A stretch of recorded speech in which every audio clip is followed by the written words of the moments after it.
Good afternoon and welcome in once again to Interrupting Racism. I'm Brian Prowett, your host, and this afternoon we're going to have another conversation that I hope puts some civil discourse, some information, some understanding, some respect, I guess, on some levels, love back out there into the this interesting ecosystem, this uh, petri dish that we're living in right now that seems to be so divided and so difficult to have good conversations around. And it's my pleasure and honor to be the person at the mic for this program. Interrupting Racism is a gift of ALF Oregon, the American Leadership Forum of Oregon. You'll hear a lot probably about that as our conversation takes place today. But we're glad that you're here. We hope that you share these episodes, whether you find us on YouTube and you want to share them with your friends, or make comments on Facebook, which, by the way, on either Facebook or YouTube, we can see your comments as you make them. And it could maybe give us another thread to follow as we work through our conversation here today. We want to welcome to the program Marcus Mundy. Marcus is the executive director of the Coalition of Communities of Color. How are you, Marcus? I'm hanging in there. Good Happy to see you, between Brian. the holidays. It's one long holiday for me. No between. I'm celebrating every day. Awesome. Well, I appreciate your time. And, one of the most fun things for me on this project is getting introduced to new people, having conversations with folks that I probably wouldn't have the opportunity to talk to if it wasn't for things like just calling up and asking a fellow ALF senior fellow whether they would like to come on the program or not. And so one thing you and I have in common is that we both did go through ALF, and it's been a life-changing event for me. And I could probably go through a long bio for you, but what would a relatively short bio be for you if you were to self-describe Marcus Mundy? I'm a fourth-generation college graduate. I am a father of four. I am a transplanted Oregonian, been here about 20 years. I am old enough to have seen a lot of stuff and know better about a lot of stuff. Not particularly smart. I've just had enough experience to know not to do all the wrong things. And I come from a business background, a for-profit background, but for the last decade or more, I've been deeply involved in nonprofit, particularly culturally specific nonprofits, but that's where my heart lies, and that's why I'm doing the work I do right now. I usually see if I would have gone through and given the bio for you, I would have hit on a whole bunch of other things. It's a lot more, it's a lot less LinkedIn and a lot more human when you say it that way. And I've enjoyed getting to know you a little bit and the nonprofits you operate right now, Coalition of Communities of Color. Now, when we talked on the phone and I said, how do you describe that? It was like 20 minutes. I mean, the stuff you cover almost it was remarkable. So while we do have, like an hour, what would a somewhat of a nutshell be? I don't know if it's even possible. How do you describe Coalition of Communities of Color in a nutshell? Or can you? Yeah, I can. I mean, we're a 19-member, culturally specific focused organization. So we have 19 nonprofit members, and they traverse different populations, ethnic populations, African immigrants, African Americans, Latino Americans, Native Americans, Asian and Pacific Islanders. And I always add this last because we also include the Slavic population. We do have a Muslim Educational Trust as a member. So we have a variety of different focused organizations, but they're all culturally specific. And the reason we came together 20 years ago, 19 years ago, we're coming up on our 20th anniversary, was because most of us were in the social services, education, jobs, employment, but supporting communities through these social programs. And we would go to the same people for funding. We'd go to the cities and the counties and the state, and we'd often compete for this little narrow slice that back then, and even now, the governments would carve out for communities of color. Well, after conflicting with each other for years, we decided, what if we worked together and went for larger pieces of the pie collectively because we served essentially the same needs, whether it was language challenges or immigration challenges or just access to the systemic opportunities that others were receiving that we weren't. So they came together. I wasn't a member yet, and it's worked out for the last 20 years where we've had wins and successes. But in that time, we've gone from no staff to an executive director to now we have about 10 staff. We have a leadership development program, a very robust research program where we do our own research on disaggregating data, decolonizing data, disparity data across populations, across jurisdictions. And we also have an environmental justice program, and we have an advocacy program which focuses on advocating for the policies and processes that benefit communities of color. Like I said, you guys are in all kinds of places, and any of those probably would be worthy of a long discussion because of the challenges that that you are taking on head on. So many things. I mean, even just the research side of that is significant to me, and might for people who are maybe more in my network who may or may not have a lot of experience in conversations around what communities of color, what those challenges are, because there are perceptions of what the challenges are, and then there's the reality of what they are. Just touch on just a little bit there, and this is definitely off script. I'm not sure I could have told you I was going to ask you this question, but why is it important that you have your own data and research? Well, it is critical that we have our own data and research because as we learn from the history books, as we learn from living in America, living in the world, whoever tells the story has the benefit of telling it in the way they want. And we've learned from the last few years, there's people that promote alternative facts, or today I just heard something, alternative electors. Well, we wanted to peel it away and disaggregate the data. The reason we have to tell our own stories is because we have what's called an equity lens. We look at it from our perspective. There's no better expert on a person's experience than that person. Same for groups, same for ethnic breakouts, or however you want to break it out. So by telling our story from our perspective, it's not a story. It is actually saying, you could look at one set of data. Like we put on these reports. A decade ago, we did the unsettling profile in Multnomah County by the 6 different groups, that culturally specific groups that that are part of us. And just 2 years ago, we finished a report in Washington County on the same 6 groups, things like jobs, education, healthcare, housing, all of those factors. The factors that matter in life to you and to me. And then we're about to do that in Clackamas County. But why it is important is that when you look at it from people that are being studied, not as objects of study, but as participants, you find out things that you wouldn't otherwise.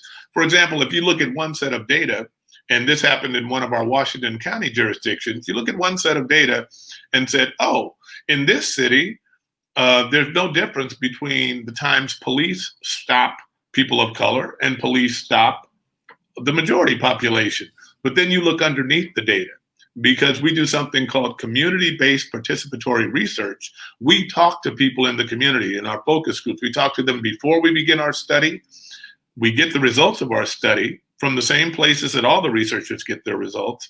And then we go back to them with those results, with our analysis. And what we found was when we sat down with the groups in this community, the police were stopping them at a disproportionate rate, but the police weren't filling out the mandatory, what ethnicity is this person? Did you ask them? Or did they have a language difficulty? There's things you can fill out on the police form which make a more robust and complete record. And so what we found when we talked to the community, they said, are you crazy? They are stopping us all the time. They will always stop us.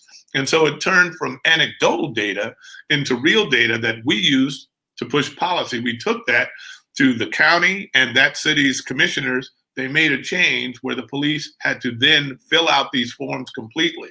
There was no data in the old form to pull down. This way, by telling our story and making sure that the data got filled out, we had a fuller picture of what was going on in that city. So that's just a little teeny tiny thing, but extrapolate that to all the data that gets accumulated for all of our communities, and you'll understand why when people say institutional or systemic problems, it's built into the systems, these absences, and it's our responsibility to call that out. We'll come back to some policy conversation in a little while, but I want to stay on this for just a second. Sure. Information is power. Data sometimes can be manipulated a certain way to have the outcome sometimes that you want. I can hear people saying in my head. But also, isn't it so true that depending on who's asking the question, you probably get a different answer, or the way that the question is asked? I mean, if you take the census, for instance, and if you had somebody who looks like me going into a Latinx population asking census questions or knocking on the door, wow, you're going to get a different response probably than if a Black or brown person might be doing the same thing.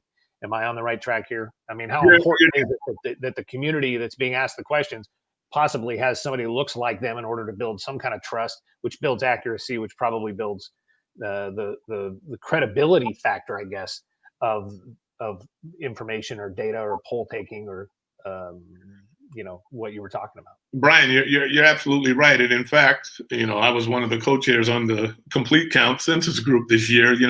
We do have our hands in a few things, but one thing that made Oregon's census collection this year so successful, it was over 98, 99% of the people in the state were counted, was the fact that there was a deliberate effort to engage community-based organizations into the process. So you had people that were recruited and trained as census takers that went out into the community, just as you said.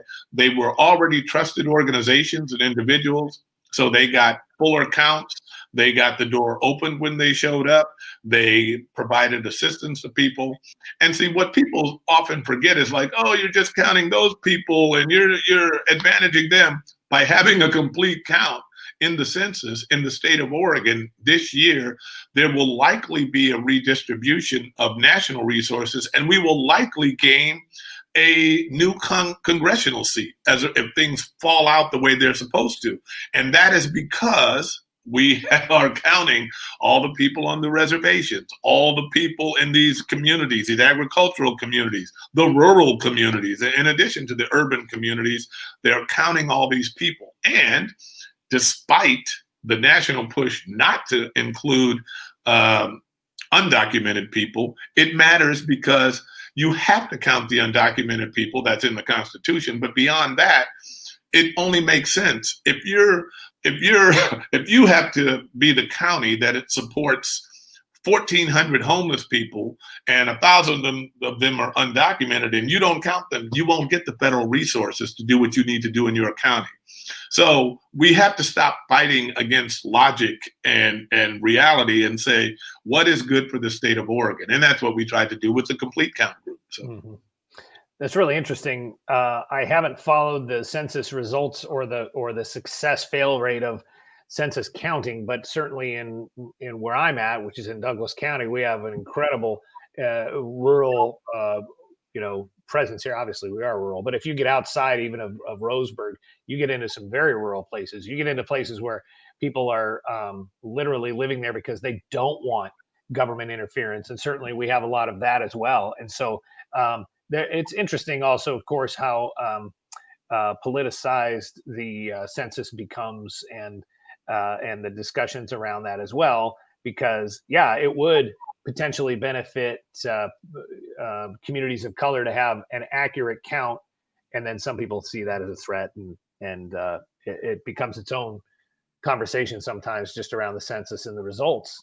But it would seem like most people would say, we want to know who's in the community. We want to know what the numbers are. We want to be able to accurately reflect the services and the funding that we would need from federal and state governments.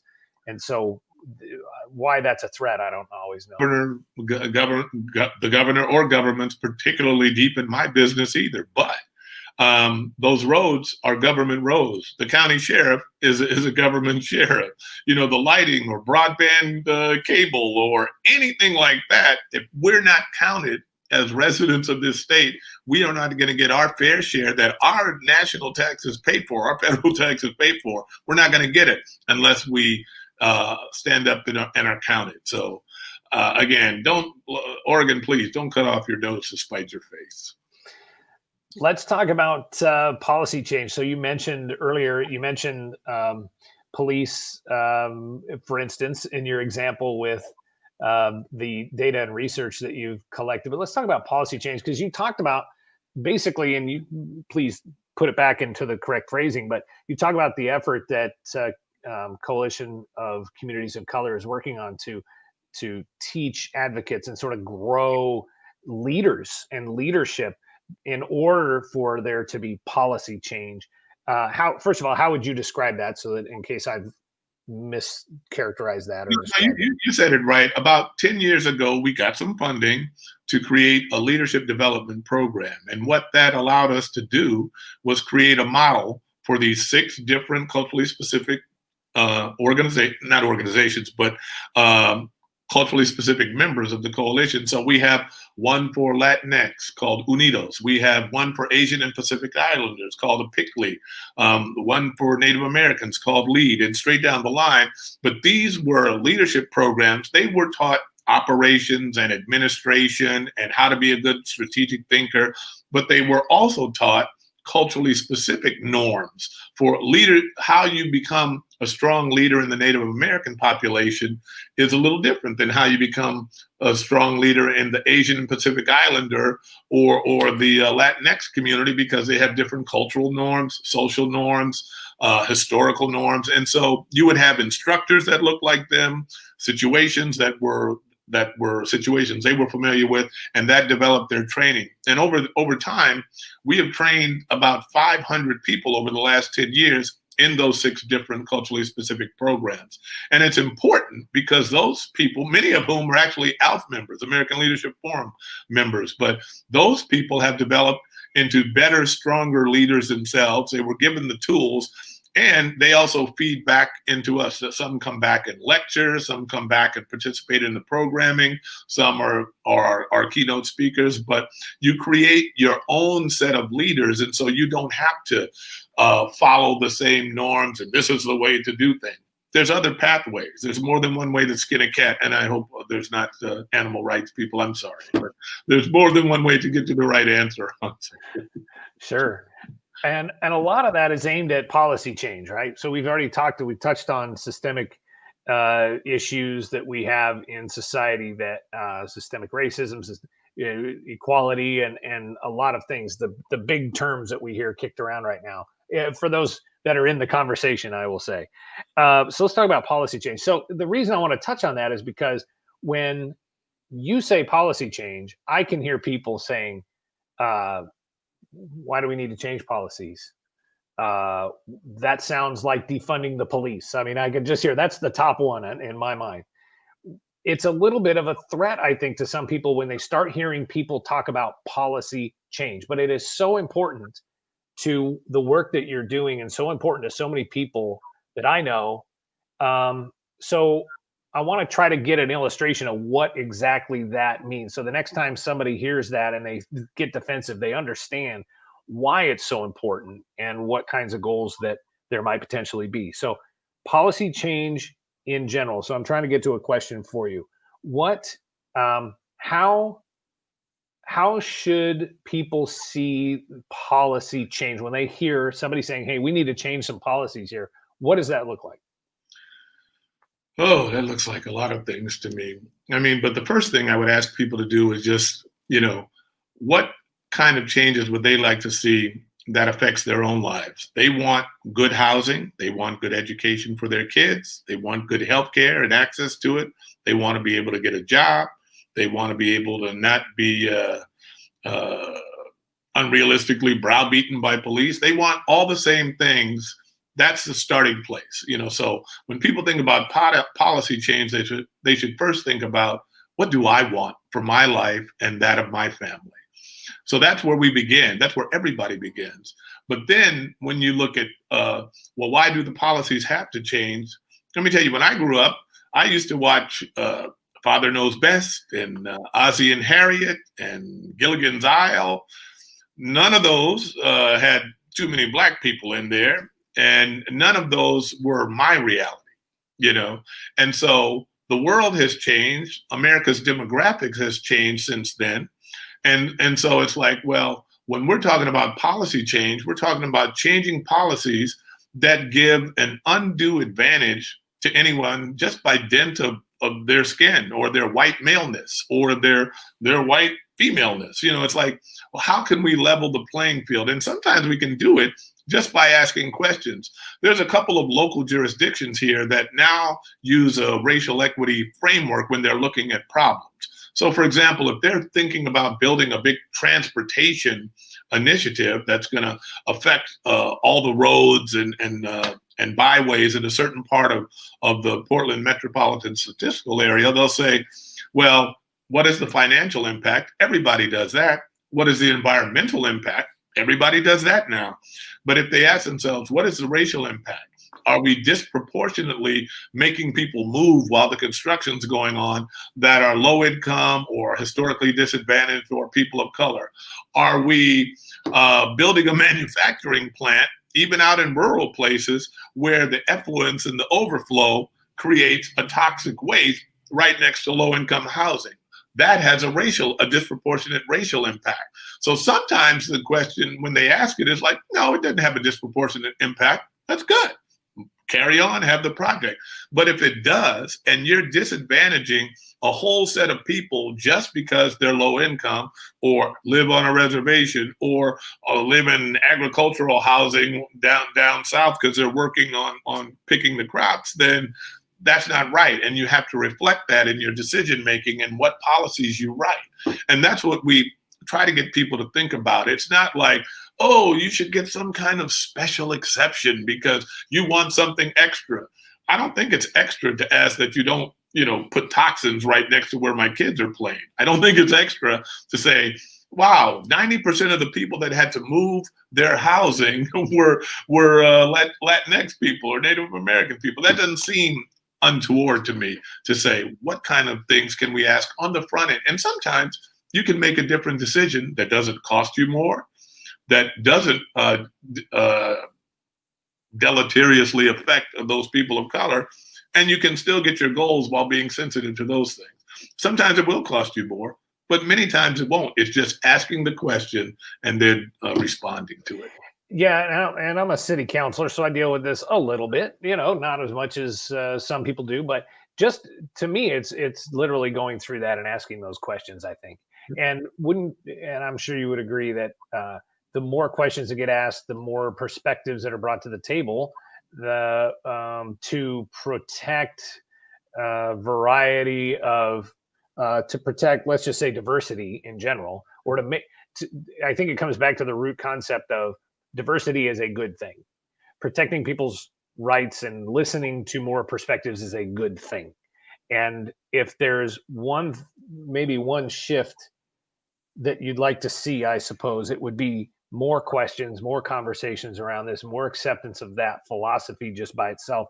And then I can see why you would invest in young people coming up so that they would know how to ask those questions correctly and they would know how to go through the process in order to get the conversation started. Sometimes it's a win, even if it's a baby step, to even just have the conversation in the process. Would you agree? I would agree with that. And again, not every bad decision or systemic institutional problem was built on malevolence. It's not always bad intent. They just don't know to ask the question. So you've got to entrench and make routine that you're always asking those questions, always surfacing those questions. And you're right. And you'll get a better product. Most of the Fortune 500 companies, only a handful of which are in Oregon, but the most diverse companies on that list are also the most profitable. That's been documented. Don't take my word for it. Harvard Business Review, McKinsey and Company, whatever. There are lots and lots of studies out there reaffirming the fact that by having that diversity of thought and opinion and experience, the companies do better. So and then I want to talk about police funding. It's the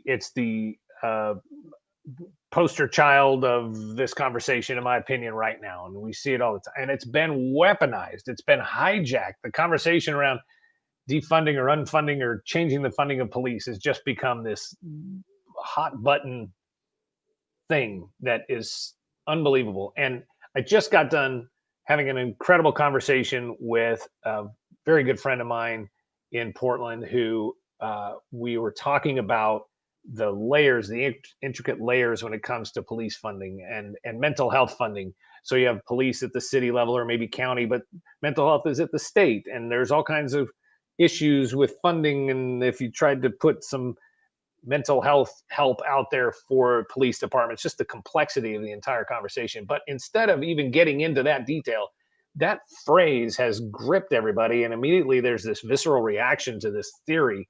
And I like talking about this this idea, and it has nothing to do with my relative support for police or not.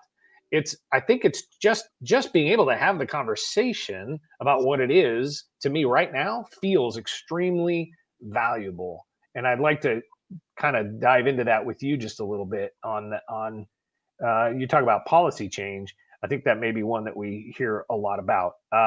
First of all, your response to the way this idea has sort of been, not sort of, it's been totally hijacked. Have you been able to have a logical conversation with somebody who is on the other side of this conversation around how we can help our police?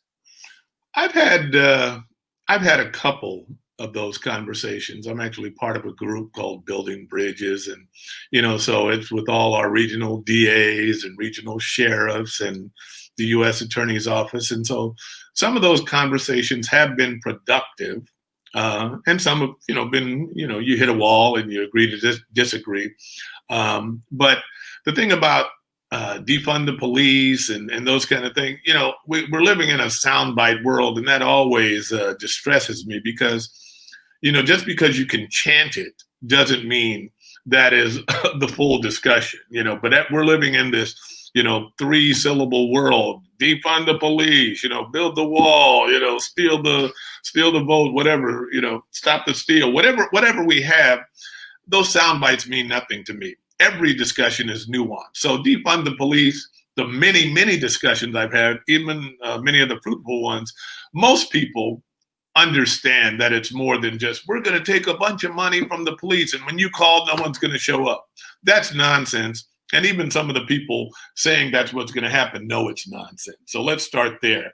Stop the BS and say, what is it really? It is a nuanced discussion, as you said, about taking whatever money we have for the police. And you have even heard from the police themselves. We're doing too much. We can't be babysitters and homeless counselors and, mental health counselors when we go out on a call. We're doing too many domestic this and that. So when you peel it all the way and you do a process study of how the police are spending their time and what dollars go to that, that's the part of the discussion where you say, you know what, we can have a better result if we spend more on mental health or have a ride along, which, I hope you do mention some of the stuff you're doing in Rhodesburg on that, or the Cahoots model down in Eugene. But there's ways where you can take the same dollars, and that's for mental health. That's for this poor homeless population who doesn't know how to get themselves out of that. And we can put some resources to that. And the rest is on contemporary community, what other policing. Because I got to tell you, most people, when they call 911 because there's an intruder at their door, they also want the police to show up. They are not saying, get rid of all police at all times. They have no purpose. There is a purpose. And even though we also know that a lot of these police departments grew way, way back out of slavery and the slave catcher model, and that kind of morphed into this version we have now, even though all of that is true, people want safety and security for their family, but they also want the best use of resources. And by having some of the resources be divested from the police and reinvested into high efficiency uses in the community, that's what most people are talking about when they say defund the police. Yeah, and I think the conversation almost stops when you say take money away from the police and then put money over here. That's when it's like, okay, now wait a second here. Now hold on. And I understand that totally. I mean, how I want to see our law enforcement supported to the maximum that it can be supported. Love to see it be as efficient as it could possibly be. And yeah, they're in Roseburg, we've got a homeless problem that is gobbling up hours and hours of time. And I know it's exponentially larger in the big cities in our area. And we are strapped with COVID restrictions. And there are all kinds of things that honestly, the people in the community who want to see something done about the tents that are growing along Interstate 5, they're screaming and yelling for the city or the county to do something about it. And no matter how fast we move, it's not fast enough. I totally understand that.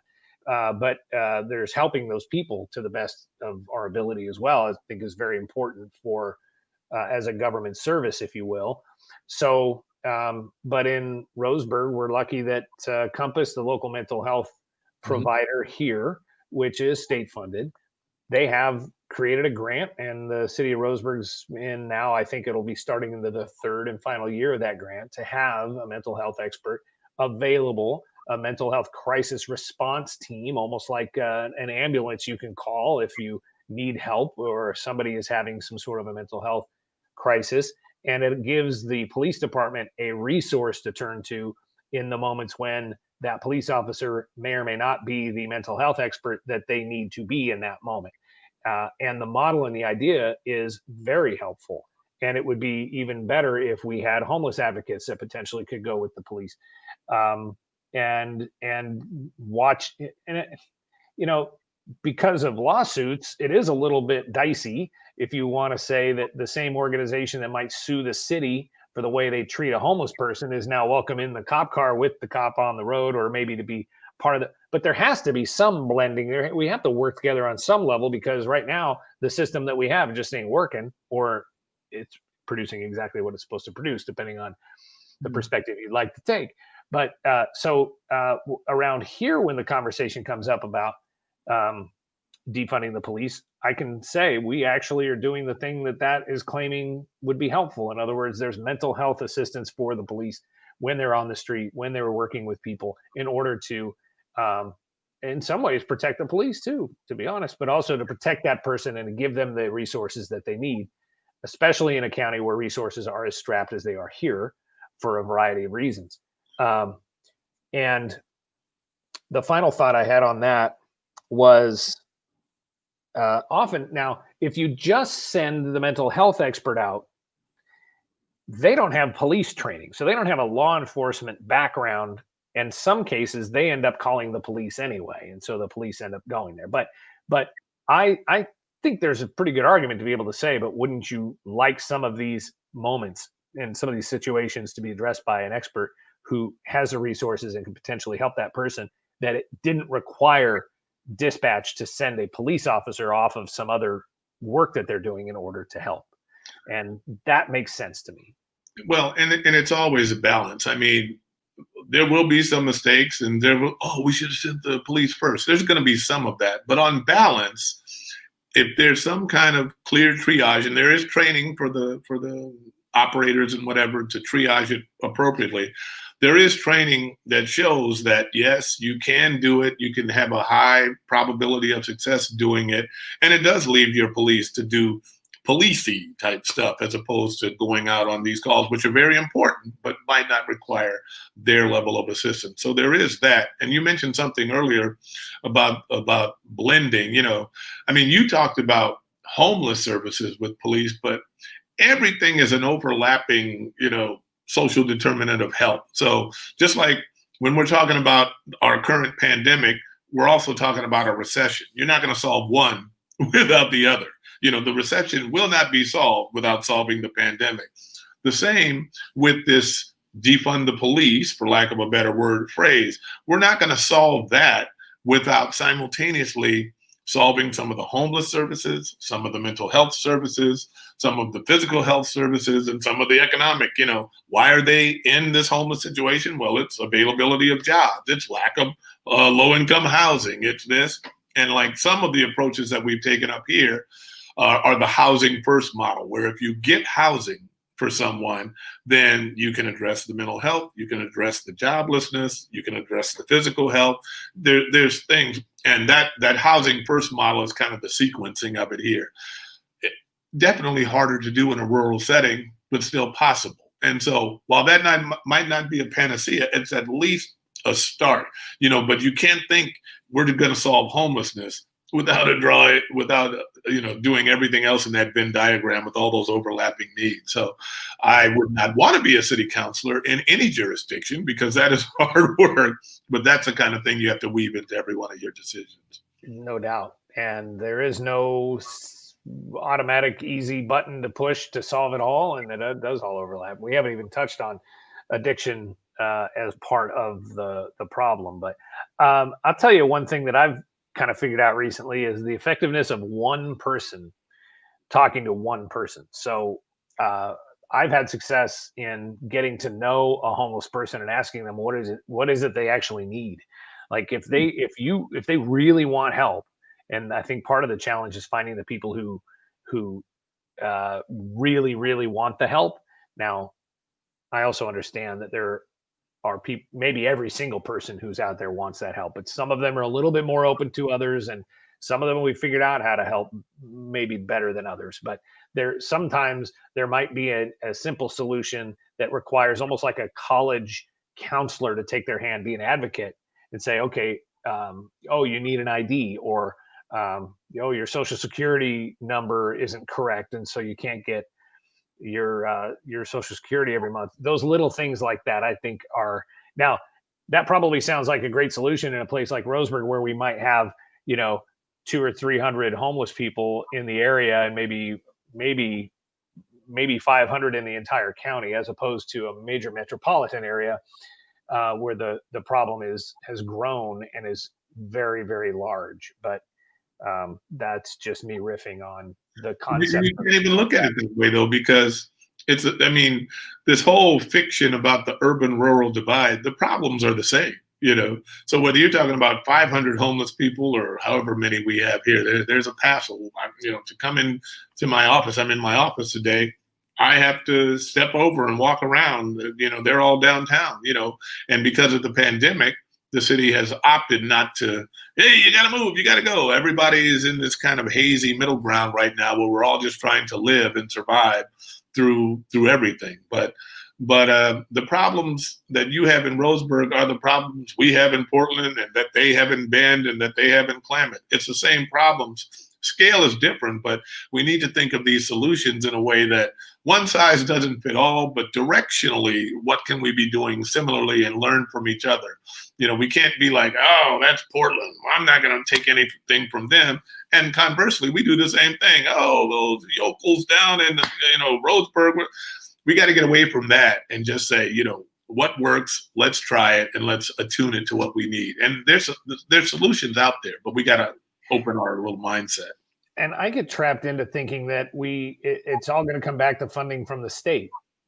We just talked about mental health. We just talked about, funding for mental health programs. So if there was mental health support or drug treatment support for our local police officers statewide, the default potentially could be, well, that's the state. The legislature needs to fix that for us because we can't find a way to fix it ourselves because, limited resources, whether you're talking the city police or certainly in Douglas County, the county sheriff's office and operational budgets. Boy, howdy, you want to get into some details on and have a fight, start diving into some of those things. I think default in my mind is, well, hey, legislature, why don't you crank out some money and support some of that mental health backup for our officers? Well, I agree. And yet we have to live in the realm of the possible. Think about what we thought was possible back in January and what we think is possible now. There was no, oh, yes, we'll have a $4 trillion bailout. We're going to have X number of people on unemployment. We didn't think any of this was possible in our reality, but we've adapted. It's been miserable, and I'm not saying we're in a perfect place, but we need to start saying, number one, we gotta require more from our legislators. I know you're in a tough spot. I know it's limited resources, but this is where we are. So what are you going to do? And how can we help you do it? And then secondly, people have to understand more before they decry, oh, we can't do that and we can't do this and not in my county or whatever. It's like, okay, how is that good for the greater good? We don't talk about shared sacrifice anymore. And I know it's a kind of a hokey thing, but we have to have some kind of shared sacrifice.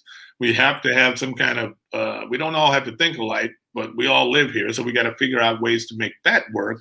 And even we have to understand that, we're not taxing each other. I'll touch the third rail. I think we need a sales tax in Oregon, but, people, how are we going to pay for the roads and your sheriff and the police and the lights and without some kind of shared input to that, so whether it's a sales tax or something else, I don't want to be taxed extra, but I live here too. And there's a lot of things we can look out of our windows and see we can address, but we got to start talking about it more. And it's not we versus they or us versus them. It is all of us, but a little trite, but I get frustrated with that from time to time. Right.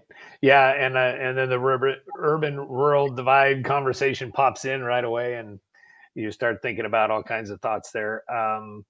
I want to shift a little bit because I want to give you a bit of a platform. You see things through all the different projects and departments and branches of Coalition of Communities of Color all the time. And I'm really curious about what is the biggest, what thought keeps rolling through your head, or what's the biggest thing that you continue to see that's important to you that you want to share or talk about? Well, again, so many things, but right now I just say maintenance of our wins. If I look back over the last 5 years of the coalition, and I've been here less than 3, but if I look back over the last 5 years of the coalition, we have had successes in getting local jurisdiction stuff like the Portland Clean Energy Fund, where a certain amount of money is going to be taxed, not necessarily from our in-state people, but from national organizations that do business in Oregon retail. But that created about a $50 to $60 million fund in one of our local jurisdictions that can be used for weatherization, solar, historically disadvantaged communities, and cleaning up brownfields, but all environmentally positive things. Or I look at something like the Student Success Act, which it took everyone in the state to help get across the finish line. It took labor, it took business, it took community-based organizations like us. I look at that, and the reason why I said maintenance was because for those two efforts and several others, we're seeing what years and years of work has wrought. It has delivered some relief to historically disadvantaged communities. But now that we are in the middle of this pandemic and economic recession, the first things on the table to get slashed on a state and local government level are those wins. It's like, oh, well, can we slow down and maybe not implement everything we said for the Student Success Act? Oh, can we give businesses a pass because they're so hard hit right now and not pay the tax for a couple of years? That even happened on one of our regional measures. They wanted to delay businesses paying the tax because I think that one was a housing effort because, it's such a tough time for everybody now. And what I would tell people is that business wasn't crying when in 2017, they got a tax windfall from the federal government. Business wasn't crying when from 2009 to the present, they were climbing out of our last recession and making record profits and building up their reserves.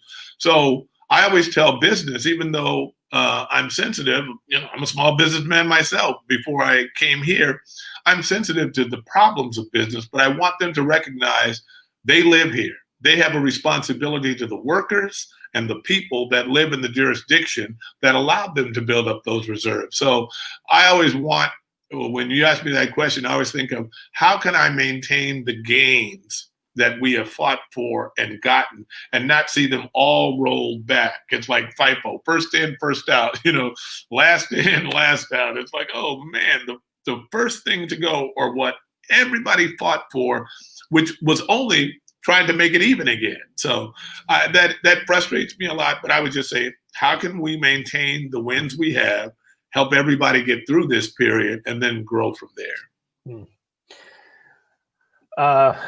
One of the voices in my mind right now, the things that I know that I hear about a lot, and as a small business owner myself, is that pushback of, but don't saddle the businesses with so much that they can't operate. I guess maybe we're talking about a conservative or Republican approach here of less government.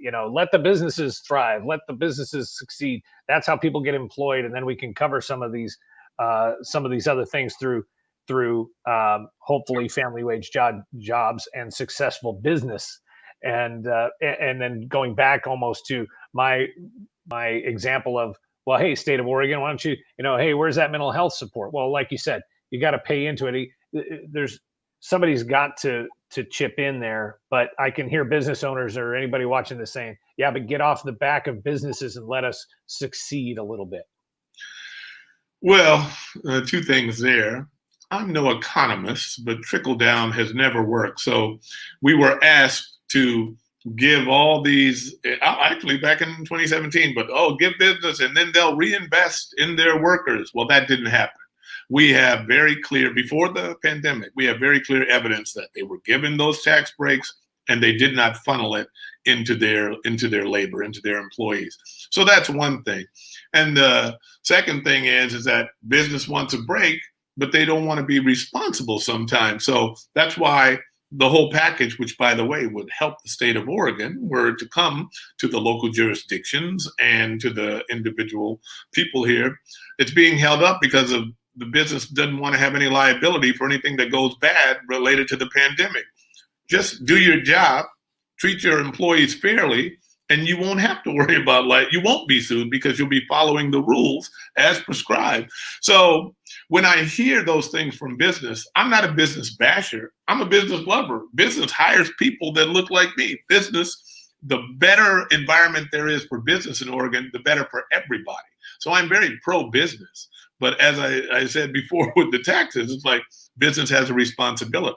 They must show up. So I don't want carve-outs for business on liability. I want them to run a clean, honest business where they're responsible.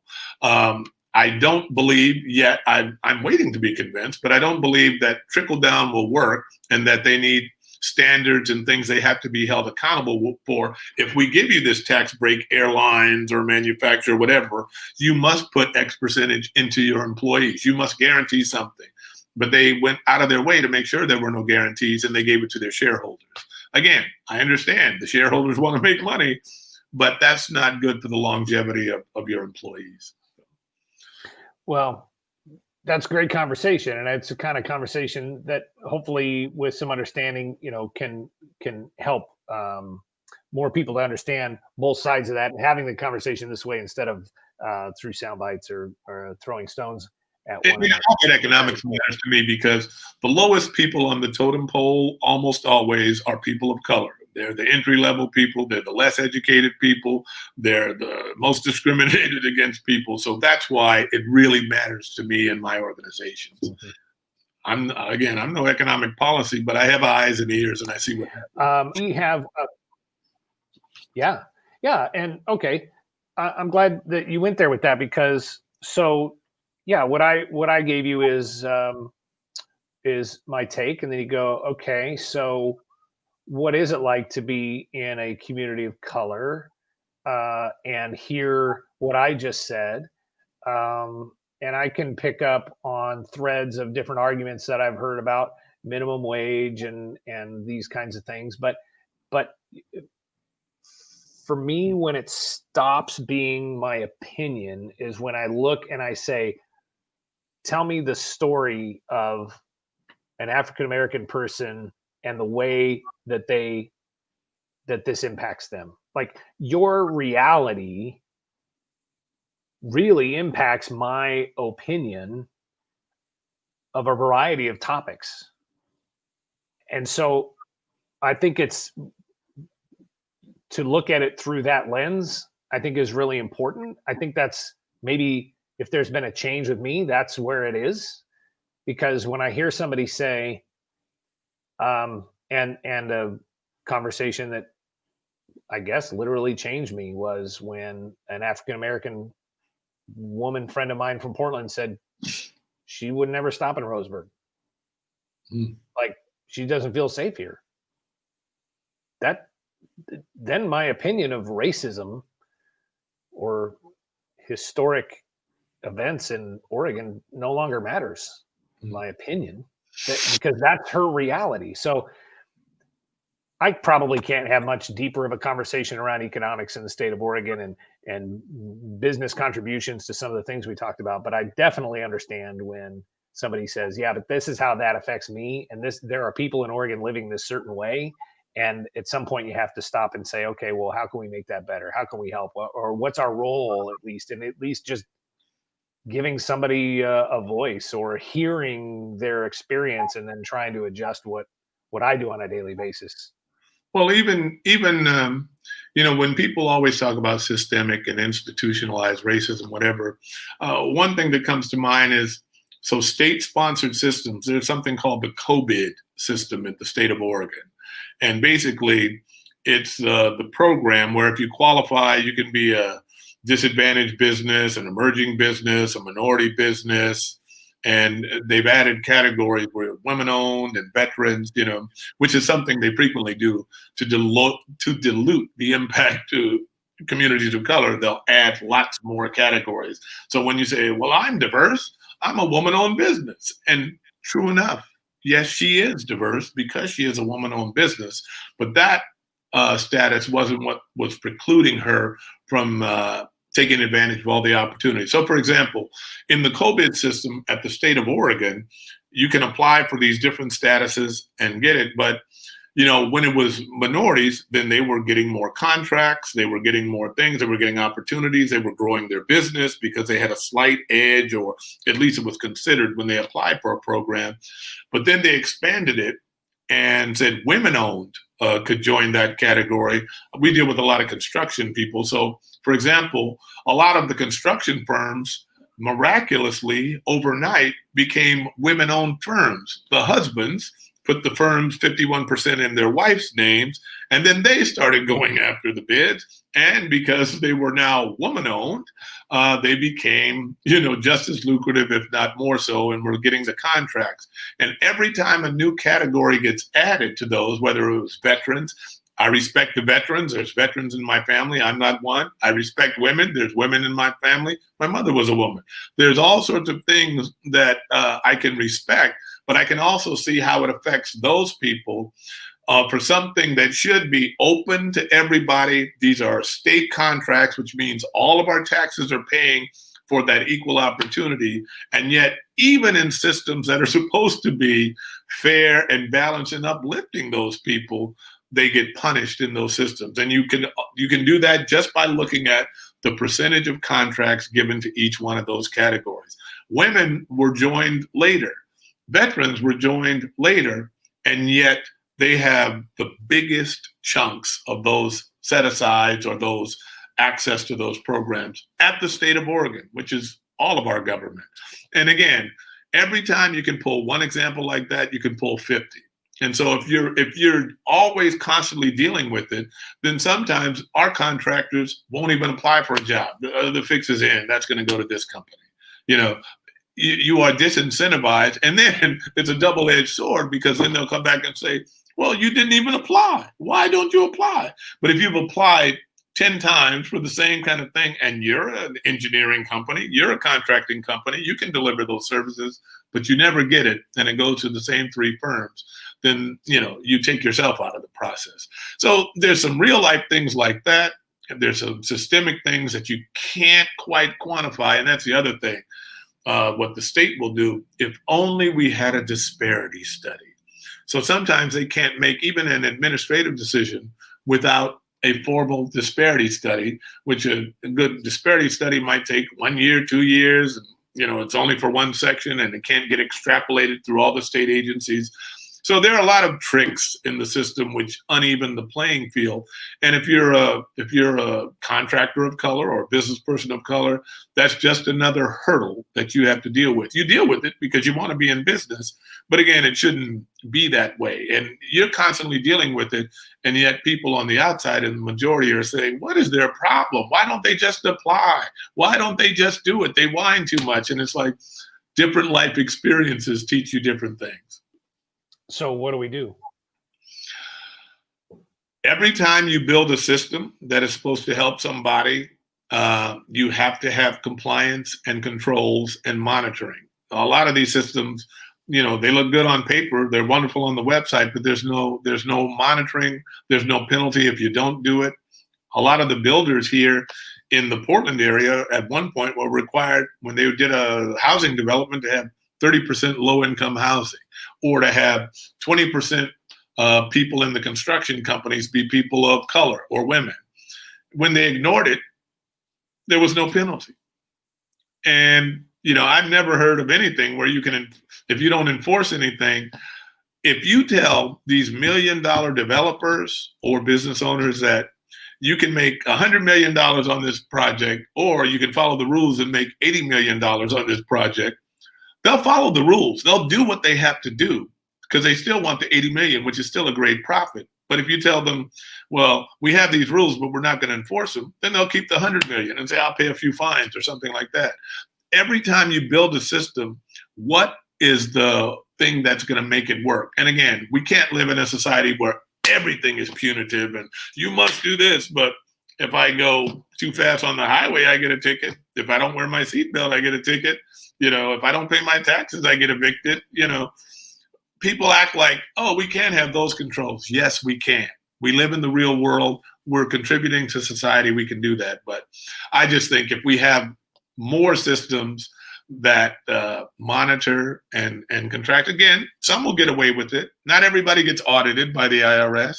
But if you go crazy, you can be audited, and there'll be a cause and effect. So I just wish there were more controls. But I used to be a compliance officer for a health system, so I believe in compliance and following the rules. But boy, I bet that's its own conversation. I'm sure you've probably seen a lot of stuff. Yeah.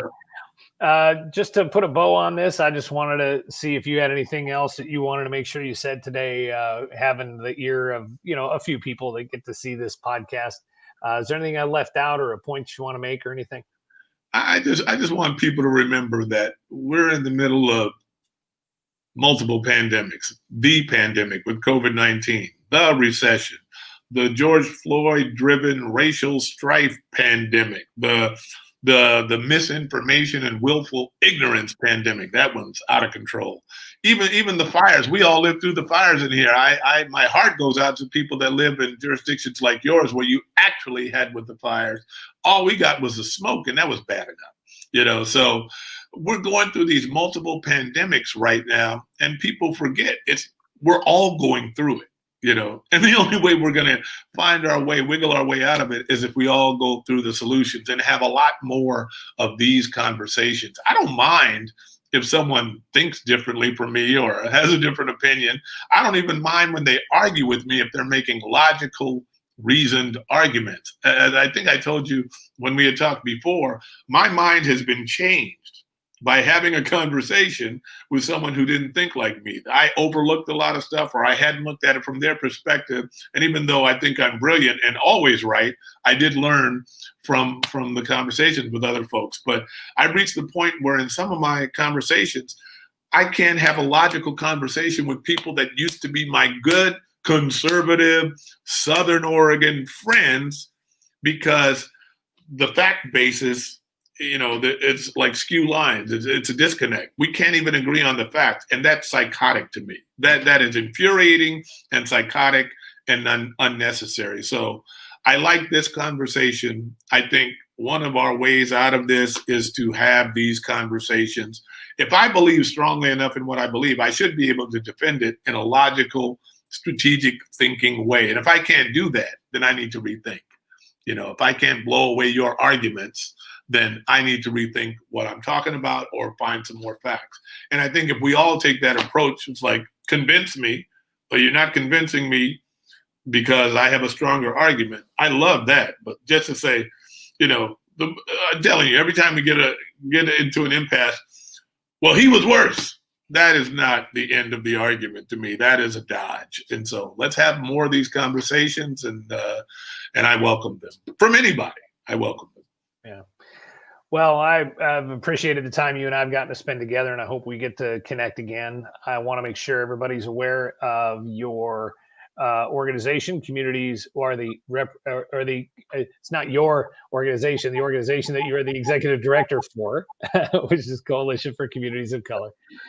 Also, you were ALF class, I wanted to say 30, but I'm not sure if I got that. I'm long in the tooth. I was ALF class 23. ALF class 23. Way back. All right. Well, hey, the great Roseburg partner, Joyce Axie. Yes, and we still communicate here in Roseburg on the occasion, or we have Douglas County. We're kind of scattered out, but we connect every Tuesday afternoon and kind of check in with one another, and so that's pretty great, and we stay connected, and that's fun. And so you can learn more at alforegon.org if you want to learn more about ALF, the American Leadership Forum. Jason Lim is commenting on Facebook saying he's class 23. Yes. So, yeah, 23. That's right. It's cool. The ALF network's pretty great. So if you want to learn more about ALF. We were the most diverse class at the time. I don't know if anybody has beaten our record, but we were the most diverse class, and some would say the most troublesome. But either way, I'm okay. I love it because everybody says, "Oh, well, we were the best class," and the ALF people go, "Yes, you were." Pat you on the head. Yeah, right. Everybody. You don't say that in 23. It would be redundant for us to say it. Ooh. Okay. And then also, as a little side project, my family and I have started a thing called speakupwithus.com where we sell t-shirts like this one, and with an effort to try and create some conversations around like the ones that you and I have just had. And we're going to send you a t-shirt from speakupwithus.com, and we're hoping that other people will also go there and purchase a shirt. The revenue from that process and that little website's going to send money to the Black United Fund of Portland, which we're happy to support. So get shirts at speakupwithus.com. So hang on the line here for just a second, Marcus, while I wrap up, and then we'll chat again for just a minute, and I'll get your shirt size and stuff like that. So thanks again to Marcus Mundy for being on the program today. Interrupting Racism is a partnered project with the American Leadership Forum of Oregon. Like we said, you can go to alforegon.org to learn more about that. We appreciate the comments that come here and hope that a lot of people get to see these. So please share these episodes from YouTube or Facebook and see if we can get the conversation going. These kinds of talks are important, and they are enjoyable, and just hopefully more people can strike up conversations between people that they may or may not know or don't look like them, and find out what perspectives they have in this world that we're living in. So once again, thanks for being with us here on Interrupting Racism. We'll see you again next time.